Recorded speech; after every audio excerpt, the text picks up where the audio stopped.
You've reached an advanced level in English, but something still feels off. Maybe you sound too formal, a bit unnatural, or not quite like a fluent speaker. In today's episode, we'll explore why that happens and how you can sound more effortless and natural. Welcome to Aprender Inglés with Reza and Craig.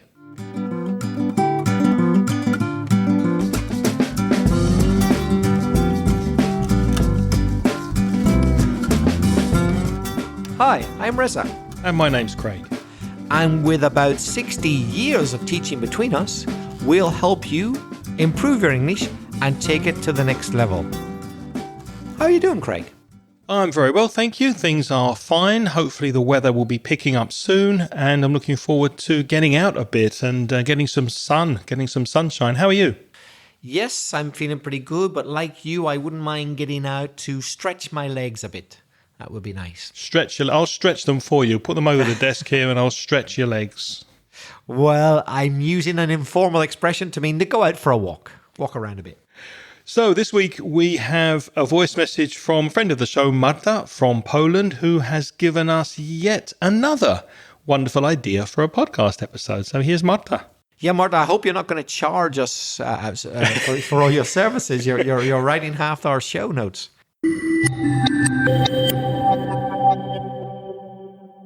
Hello, I hope you don't mind me sending another message. I've just listened to your latest podcast. I'm reaching out because I really appreciate your advice about using complex structures only occasionally and in the right context. I'm actually trying to figure out how to sound more effortless rather than advanced but awkward. Could you, at some point, talk about advanced learners' mistakes and what they tend to say that gives away weaknesses in fluency? Have a great day. Greetings from Marta.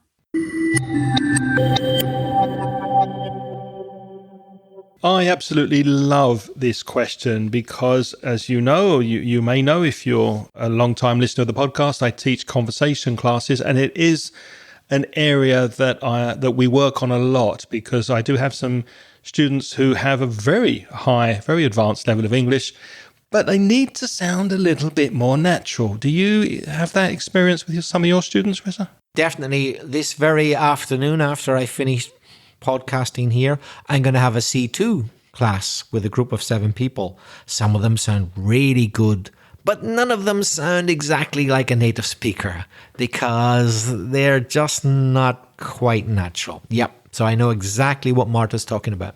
So let's talk about that and maybe give you some advice that will help you to take your advanced English to a more natural level. How can advanced learners sound more, let's say, effortless, not so awkward, as Marta said?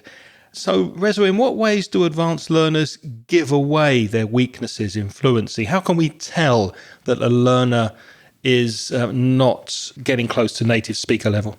Well, the first thing I'm going to say might sound a bit bizarre, but it is a fact. Advanced learners, really good learners, often know too much. How can you know too much? Yeah, I know it sounds weird. So they know too much in the sense that they don't sound natural, maybe because they know such a lot and they're determined, rightly so, to show off what they know. And that's good to show off. But by showing off what they know, they might not sound natural because you don't and you shouldn't be constantly using really complex English. If you do that, you don't sound like a native speaker. Listen to any native speakers in the street or on a well-made TV series or a film. How do they speak? What words do they use? They'll hardly use any words with more than 3 syllables. In English, when a word has 4 syllables, it stands out as, wow, there's a long word, 4 syllables. And you'll hear the words give, eat, take, go, run, have. Who knows how many times? 20,000 times, in a series. But you're not gonna hear fancy words. You're not gonna hear words like undertake a lot in an English conversation. So it's a word that you should know if you're a C2 level. And it's good to say, I agree to undertake the mission, Captain. I'm a soldier. But to undertake other things in your everyday life, that sounds odd. There's other verbs you could use. So they know too much. Keep it simple. Keep it simple. KISS, my favorite acronym. KISS, keep it simple, stupid. But not too simple. So let's drill down a bit. Let's go deep and give you some ways that you can sound a bit more natural when you're speaking English, or maybe what should you not do. So some students are overusing academic and textbook vocabulary. What do I mean by that? Well, you've been studying English many, many years. There's lots of words and expressions that you've learned from classrooms, from textbooks, from maybe reading articles that are highbrow articles, very academic, very serious articles, the kind of articles you might find in Time or Newsweek or The Economist, those kind of magazines. And saying things like, I concur with your assessment, which is fantastic if you're in a political meeting or a very formal situation. But in everyday English, you'd probably say, yeah, I agree. As Reza and I would say if we're chatting over a coffee, yeah, I agree with you, Reza. I wouldn't say I concur with your assessment. Another example, I would like to elucidate my point. To elucidate means to explain clearly and with clarity. But instead of saying that, I'd probably say, well, let me explain. So keep it simple, as Reza said, and be aware of the level of language you're using so that it doesn't sound too advanced, academic, and from a book. Yeah, it's very important to calibrate, to get the right calibration, yeah? Not too formal, not too informal. So let's start off with the most typical mistake, being too formal in casual context. For example, imagine you're sitting at the table with some friends that you know well. You wouldn't say, I would appreciate it if you could possibly pass the salt. Why would you say that to your friend? You'd say, hey, Craig, pass the salt, would you? Or, Craig, can you give me the salt? I'm not going to say, Craig, I would appreciate it. No, that's being too formal for that situation. Yeah, I might say, pass the salt, please, Reza. Yeah, probably with a please. Yeah, we do like please in English, but we'd keep it short. However, you can miscalibrate the other direction. It's not so common, but it is possible to be too informal when you should be formal. It's less common, but you might say, for example, imagine you're waiting in a queue in a shop, so it's people you don't know at all, you're in a queue. Don't say to the person in front of you, get a move on. I don't recommend you do that. I recommend you say, could you please hurry up, sir? If that person is going too slow, because in this case, we do need a certain amount of formality because I don't know the person. I'm in a queue in a public place. So there, if I said, get a move on, I would be too informal. And how might that happen? Well, it's not as likely as the opposite of being too formal, but it might happen because, for example, in my C2 English class, I've taught you the phrasal verb, move on, and you're determined to use it. So you go outside and you use it in the wrong place. So it's not as common, but it can happen that you can be too formal for formal contexts. Another thing to avoid in informal contexts is speaking in full and using perfectly structured sentences that may be too long for the situation. For example, considering the circumstances which have been previously mentioned, blah, blah, blah. When you could just as well say, as I said, or like I said before. So sometimes the short chunks, we call them in English, language chunks. That's a piece of language where the words often go together in a chunk, in a set piece. They are very effective, but just make sure that your sentences are not too long when you're in a very casual, informal situation. The next thing is a classic, and it persists with people who are learning English, I find, up to C1 level, sometimes even at C2, but certainly up to C1. And the problem is they avoid using contractions, when in fact native speakers nearly always use contractions when they speak, even when we're being formal. In spoken speech, we tend to mostly use contractions. A different matter is when you're writing. Okay, when you're writing and it's formal, in that case, don't use the contractions.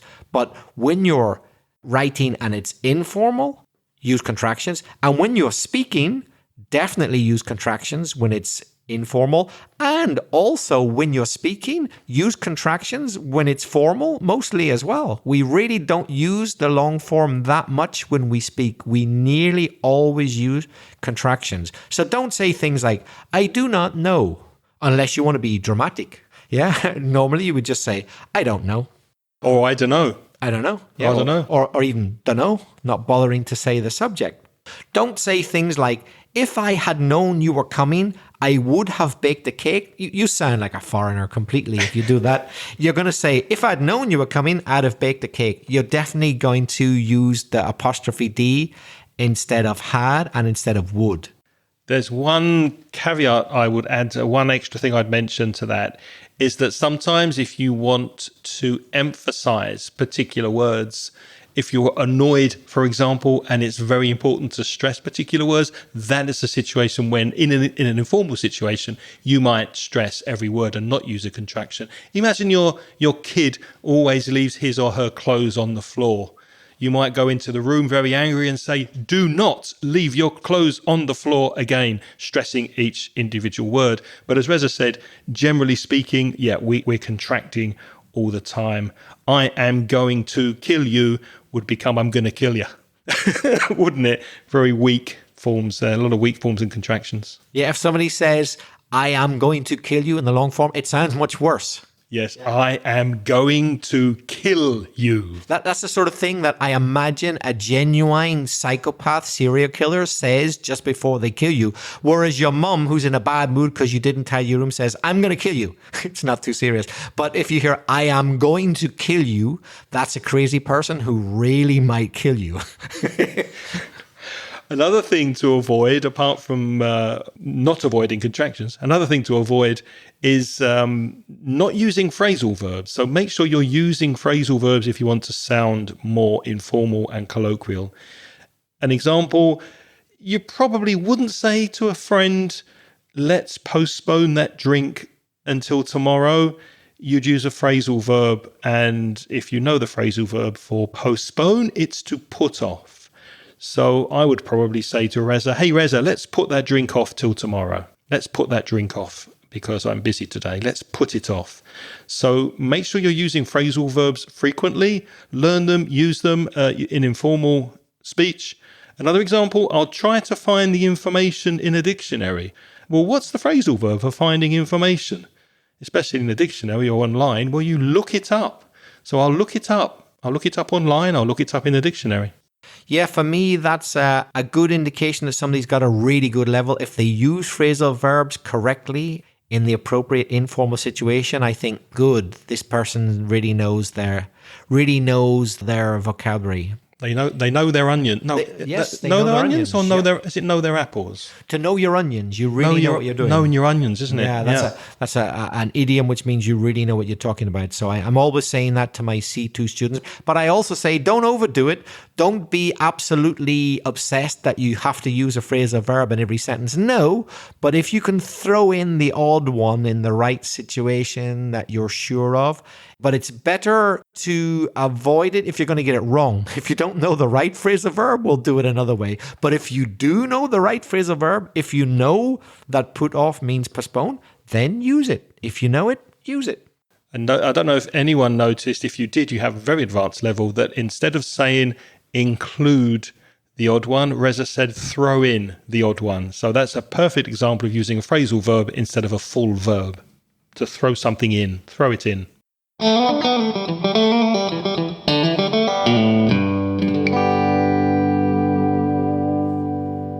Let's take a quick break here because I know you listen to this podcast to take your English to the next level. But what about your speaking? Is your fluency improving? Are you happy with your speaking skills?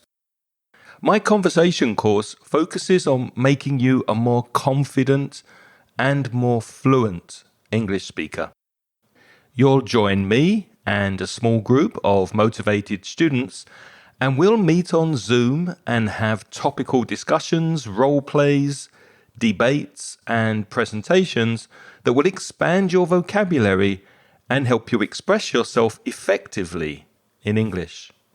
So be proactive and take the first step towards becoming a confident and fluent English speaker. Send me an email today to craig@inglespodcast.com and I'll send you details of the next online conversation course.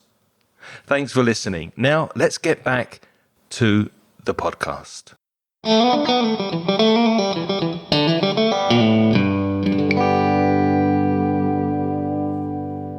Now, another thing to bear in mind is keeping away from unnatural collocations. And by the way, we do have a list of all of these tips on the webpage. Go to inglespodcast.com/625 and you'll see these points on the webpage listed there. Slightly unnatural collocations. What do I mean? Well, you might say make a party. Next week, we're going to make a party. We know what you mean, but it's much more common in spoken English to have a party or even throw a party. Say, hey, it's my birthday next week. I'm throwing a party. Can you come? I'm having a party to celebrate my anniversary, for example. Another collocation that isn't very common, strong rain. Wow, it's really raining outside. Look at that strong rain. Well, that doesn't collocate. We don't normally say that. We'd say heavy rain. So being aware of those collocations, knowing which words like to go together, the company that they keep, that's another key to speaking more naturally and more fluently. Yeah, I can understand why a lot of foreign speakers of English, even at a high level, keep on making these mistakes, because what happens is people don't correct you, because when you say to someone, I'm making a party, they understand you perfectly. They know that you mean to say, I'm having or throwing a party. The meaning is very obvious, but they know you're a foreigner. You're not a native speaker, but that they might not even bother to correct you. Or if it's a lazy teacher, they might, in my opinion, it's laziness, but I suppose you could debate that. Teacher might think, well, I'm not going to interrupt their fluency, so I won't correct that. In my opinion, it should be corrected. That's a very interesting. common collocation. That's interesting. I don't necessarily agree. Yeah, it depends on how common the collocation is or how important. So for me, I would always correct someone saying make a party. I would say stop. Have or throw a party. There are other trickier collocations that I might not correct immediately because I don't want to interrupt the fluency. But I think common ones, I like correcting them in the act. But of course, someone who isn't a teacher, who's just listening to you, they're never going to correct them. So you could go and live in England, and you could be there for a year speaking English and still be saying, make a party, because no one corrects you because they understand you. So this is why it's very important for you listeners to listen to native speakers and see what they do and be very, very observant and notice that they say, have a party, throw a party, that they don't use the word make. Notice it and copy them. Another point to bear in mind is not pausing to search for the perfect word. And this I've seen very often in Cambridge exams and also in more formal tests where the student is really, really trying to impress the examiner. And you're looking for a word that's going to score you the maximum number of points when a simple word will do. And that goes back to a previous comment we made about keeping it simple. Just get the message across effectively. So fluency is about the flow of the language, not necessarily perfection. And I hear native speakers make mistakes, what we'd call mistakes in English, every single day, including on television, on official channels, even government representatives speaking native English. They make mistakes. We all do. But that doesn't necessarily interrupt with their flow of speech. So don't try to be a perfectionist. Pay attention, yes, but also be aware that your speech should flow, and just don't let it stop you. Don't get hung up by making everything perfect and searching for that wonderful word. So another mistake is that they speak exactly as they would in your first language.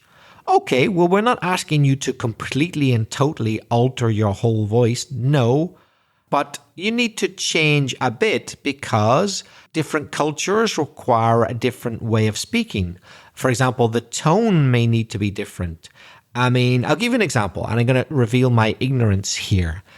To me, as someone who doesn't speak Chinese, I don't speak Chinese, I don't understand a word of it. But when I listen to them, if I listen in a stupid way, which I do, when I listen in a stupid way and compare it to English, I think, crikey, these Chinese people always sound rude and annoyed. I'm sure they're not. I'm sure that's because of the Chinese language. But I think, crikey, if that were English, it sounds like they're really irritated all the time. But I see that they're being nice to each other and they're smiling. But the tone of their voice, if it were English, is like, oh, I'm really annoyed. I'm impatient. But that's me being silly, because the tone of your voice for Chinese is not the same as English. So you've got to modify, yeah? Also, a question of directness. Spanish people, dame la sal. Perfectly fine with your friends at the table. Dame la sal. But in English, give me the salt. It's a bit too direct, even for your friends. Yeah. Even for your friends, it's not polite enough. It's too direct and it's a bit impolite. In English, even to a good friend and family, you would say, can you give me the salt, please? Not excessively. I wonder if you would be so kind as to give me the salt. No, you're not Sherlock Holmes, but talking to, Watson, but a little bit of please and thank you. Could you give me the salt, please? But not directly from Spanish. Dame the salt. Give me the salt. Now, that's rude. Also, turn taking. That's very important. Now, from what I can see in Spanish discourse, respecting turn taking is less strict than in English. Let's put it like that. So what I'm saying is, certainly in Valencia, which is the place I know best, it's considered perfectly fine to, on multiple occasions, interrupt someone.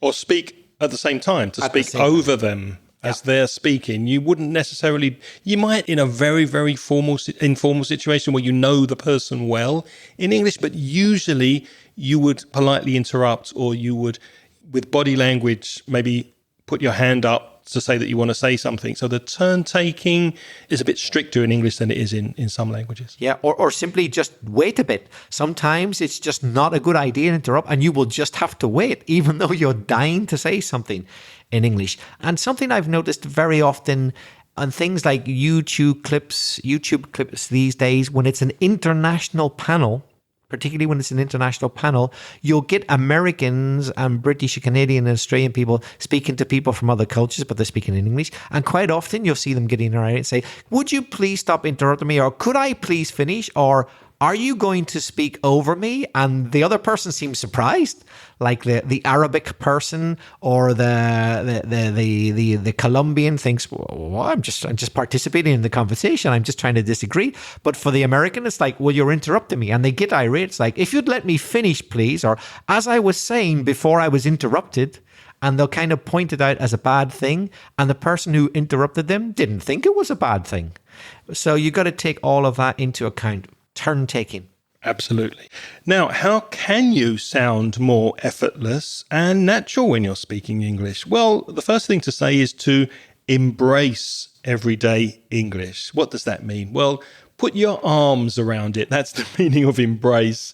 And ask yourself, well, in this situation, what would a native speaker say here with this person? Because fluency is social. It's about fitting the moment. So be very careful of the situation you're in and what the appropriate language is. As Reza said, what the tone is, how you should be taking turns when you speak, the intonation that you're using. Make sure you're using contractions, as Reza mentioned.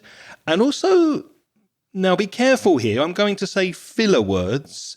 And filler words are words like, or like, I mean, actually, kind of, well, all those small words and those chunks of words that people use sometimes to fill in a pause while they're thinking of the next thing to say. Now, they may seem low level, it's not advanced vocabulary, but they're really common in informal, fluent conversation. Just be very careful not to overuse them. Use them strategically, because if you use them too much and every fourth or fifth word is it gets very annoying, and that is counterproductive. That's not being fluent. So use them, yes, to sound more natural, but be aware of how often you're using those filler words. I've noticed most definitely with younger learners, not adults, but under 18s that I also teach, an abuse of the word like, and they're getting it from young Americans, but they're doing it even more than Americans. So a lot of young Americans, a lot of American kids will put in the word like, and foreigners have seen this and they've deduced, okay, you can throw in the word like whenever you want. Well, yeah, but it does get a bit annoying. And the thing is, if you do it a lot, it gives the impression that you're simply not very educated. By educated, I mean academically smart, and you can't think of anything else to say. So if you overdo like, you seem dumber than you might actually be. Be careful with that, particularly young learners. And it gets to the point where it becomes a habit and you don't really notice that you're using those filler words. So be very careful with those. And as we kind of mentioned before with contractions, try to use natural linking. That's also everyday English. So as we said before, instead of want to, wanna, instead of going to, gonna, instead of sort of, sorta. So it's incorporating using those weak forms, those schwas and connected speech to make you sound a lot more natural. Another thing you need to do is to get used to and use common collocations. Things like grab a coffee.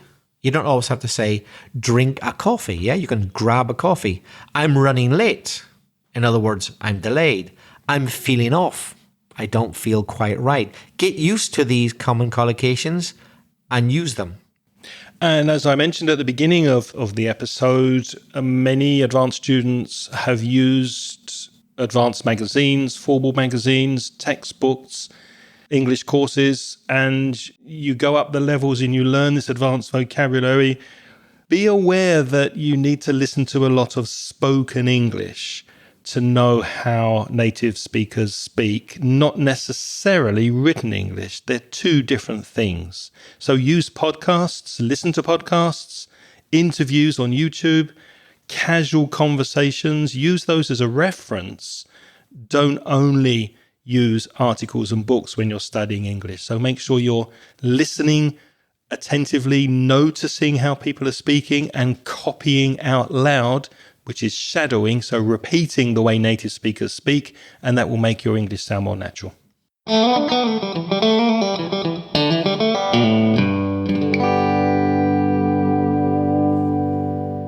You also need to learn to change register. Not always be informal, not always be formal, not always be academic, but change between casual, neutral, for example, more professional sounding. There's certain language which is useful in a professional work atmosphere. Academic when you're talking about studies. So, as Craig said, get used to what native speakers do. Watch videos. For example, you want to get used to academic register. Watch TED Talks, for example. You want to get used to casual register. Watch series. The Office. Everyday life, things like that. Yeah. You know, professional. Watch video clips about, customer service, whatever. Get used to the different registers and know how to change between them. And we mentioned chunks before, those short chunks of language, a few words together, so not individual words. Focus on phrases, focus on those chunks instead of long vocabulary lists of individual words. So chunks like at the end of the day, for example, or all in all, or it turns out that blah, blah, blah. You're right, fair enough. Those lexical chunks are very useful. Keep them up your sleeve, practice them, use them. You'll also sound more natural when you pull out those chunks in conversation the way native speakers do. Yeah, a little word of warning going off at a little bit of an angle, but know the source of your chunks. Or what am I saying? Everybody in the English-speaking world says fair enough. That's a very common short chunk. But not everybody in the English-speaking world says fair dinkum. But they do in Australia. They say it a lot. Fair dinkum, mate. But if you rock up, that means if you appear in London and start saying fair dinkum, mate, people will think you're crazy. Unless you're in Earl's Court where there are lots of Australians. Or if you're Australian, fine. But if you do it in Australia, they'll think it's the most natural thing on earth. But do it in London or Scotland, and people will think, why on earth do you keep saying this fair dinkum thing? So know where your chunks come from. Some chunks are region specific. Bear that in mind. Fair enough. And stop overthinking vocabulary. We mentioned that as well. Make sure you're prioritizing clarity of language over complexity. So if there's an easier, more basic, if there's a simpler word that you can use and it works, then use it. So use the word help instead of assist. Use the word fix instead of rectify. And use the word get better instead of improve significantly. So again, it comes down to register. What situation are you in? Are you in a job interview, in which case you're pulling out your more advanced formal register, or are you having a drink with a friend in a pub, in which case you want to bring your level down to more natural English? The next area we want to look at might surprise you a bit. In fact, I just committed really this myself. I said, the next area we'll look at, because I was speaking messy. I didn't quite speak clearly there. I should have said, the next area we want to look at, but I said, the next area we'll look at, and the words didn't quite come out right. Who cares? Who cares? Who gives a damn? You understood me, didn't you? I was speaking faster than perhaps I should have. Do it. When you learn in English, speak faster than you think and allow mistakes to happen. Keep talking, even if the grammar isn't perfect, even if you know your pronunciation isn't perfect. Even if you've just mucked up the pronunciation of a word like I have, who cares? Go on. Let it be messy. Don't worry about mistakes, because we make mistakes, as you've just seen. I've just made a mistake and I'm trying to teach you English, and I've just made a mistake, and I bet you make a mistake in your language. Of course you do. Nobody's perfect. Craig and I get to edit out a lot of our mistakes, thank goodness, but we keep some of them in. We make mistakes. Another thing is, interrupt yourself and reformulate mid-sentence. Don't worry if you see a sentence is going wrong. Don't worry that you have to interrupt yourself. Sometimes you have to reform a sentence. It doesn't quite work out the way you thought. Perfect example there. You didn't do that on purpose, did you? Of course I did. But try and make it sound natural. And use vague language when you're in informal situations. Words like stuff. You're being very vague there. What's stuff exactly? Things, kind of, around or about, 12-ish, for example. I'll see you at 12-ish. This vague language that native speakers use instead of being too precise, that also will make you sound more natural. And also with pronunciation, listen for the rhythm of English, not only the words, because English has some very distinctive pronunciation features, doesn't it, Reza? Yeah, it does. And of course, English is a stressed timed language, so we cannot stress too much. See what I did we there? Can't stress this enough. See what I did there? We can't emphasize too much. Stress, emphasize. The word stress is a much more informal word than the word emphasize, by the way. We can't stress enough that English is a stressed time language. So in English, we don't say things like, I would love to help you. We say, I'd love to help you. So I'm just stressing the word love, help. I'd love to help you. The rest is not important. I'm not going to put stress on the other words. That's very important in English. Also, the intonation curve. An expression, let's think, like, for example, you must be joking. Notice how my voice is going up and down there. You must be joking. Listen for that. Copy it. Listen, as we said before, on YouTube clips, TV series, real conversations. Listen and copy the intonation of native speakers.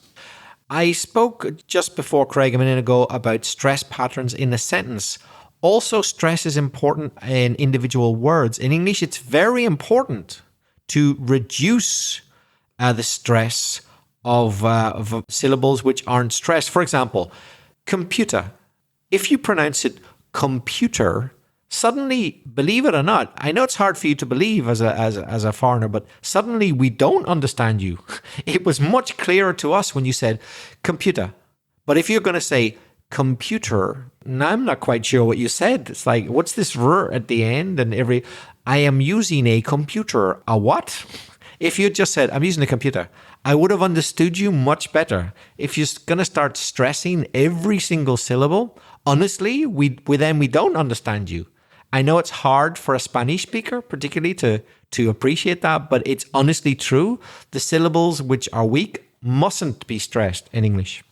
And we mentioned how important it is to record yourself on your phone and then compare your speech with the speech of a native speaker. Notice the rhythm, the pauses, the word choice, the words that people are choosing when they're native speakers. And better still, why not record a 90-second audio and send it to us? We'll give you feedback on your fluency. How can you do that, Craig? I hear you ask. Well, I'm pleased you asked me. Send us a voice message to speakpipe.com/Ingles podcast. That's speakpipe.com. You have 90 seconds to give us your message. You could give a suggestion for a future podcast, as Marta has done here, or you could just try and summarize a couple of the points we've made. You could ask a question. Most important thing is to get speaking, because if we can't hear you speaking, we can't help you improve it. Send us your voice messages and we'll give you feedback. Reza, how can people write to us if they want to practice their writing? If you prefer, you could send us an email. You could send one to either craig@inglespodcast.com or belfastreza@gmail.com. And if you're a Spanish speaker and you want to improve your English with free and paid resources, visit the Mansion Ingles website at mansioningles.com. And for paid products, you can browse the online store at store.mansioningles.net. If you would like a full audio transcription of this podcast and indeed all the episodes, you might consider joining our Patreon program. And as a Patreon member who makes a small donation, you'll receive the full audio transcription by email every week so that you can read every single word that we say. We don't know in advance what we're going to say exactly. We have show notes which guide us, but we make a bit of it up as we go along. And we improvise and we're spontaneous. But if you become a Patreon member, you will get the transcription of every single word. As well as that, you'll get the chance to join Craig through a monthly invitation on chat to practice your English further on Zoom. There's a link in the show notes if you're interested. It's patreon.com/Ingles podcast. And what better way to improve your speaking than by reading the words we say, listening to us saying it, and then repeating after us. And that will improve all of the aspects that we've mentioned in this episode. We can't mention everyone who's supporting us on Patreon. There just isn't time. But we will say hello and thank you to our most recent supporters. And they are Pablo Albert, Juan Antonio Gonzalez Marquez, and Ole. Thank you very much for supporting the podcast. Reza, what's next week? Do you know what? I don't know. We haven't decided yet. Okay, so that's why we need your suggestions. Yeah, you see, we need your ideas. So many thanks to Marta for her suggestion this week. We're looking forward to receiving messages from you to tell us what you would like to hear from us in the future. So until next time, thank you for spending time with us this week. Have a lovely week ahead. It's goodbye from me. And it's bye-bye from me. The music in this podcast is by Pitts. The track is called See You Later.